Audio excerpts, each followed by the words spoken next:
Ethiopia and Somalia have agreed to end their bitter dispute over Addis Ababa's plans to build a port in the breakaway Republic of Somaliland following talks in Turkey. Turkish President Erdogan welcomed the historic agreement, which he said would eventually ensure landlocked Ethiopia access to sea. At a press conference, he held hands with Ethiopia Prime Minister Abiy Ahmed and Somali President Hassan Sheikh Mahmoud, who both agreed to respect one another's sovereignty.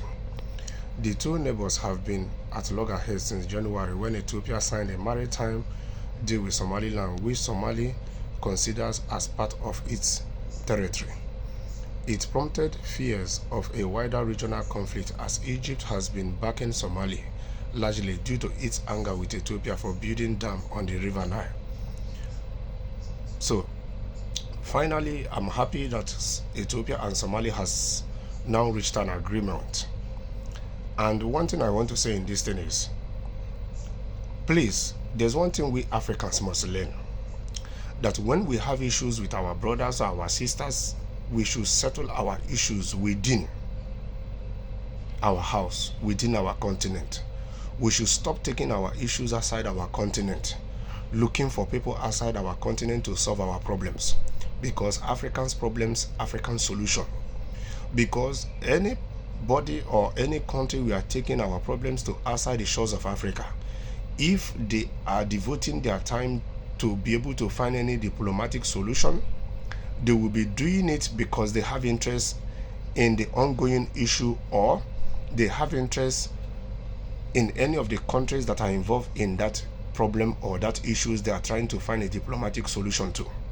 So the earlier we Africans find a way of solving our problems within our house, within our countries, within our continents, without going completely outside African continent to look for outsiders to help us in solving our problems, the better for everybody.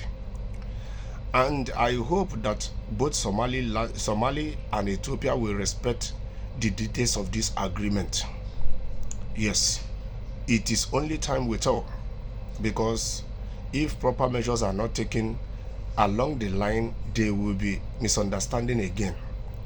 And on the side of Somalia must understand that Somaliland has declared independence since 1990 or 1991.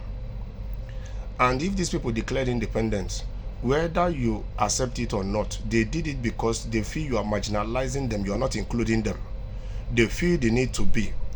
And if they don't have they are not endowed with some resources that you feel is of essence to your country, you would have let them go a long time ago.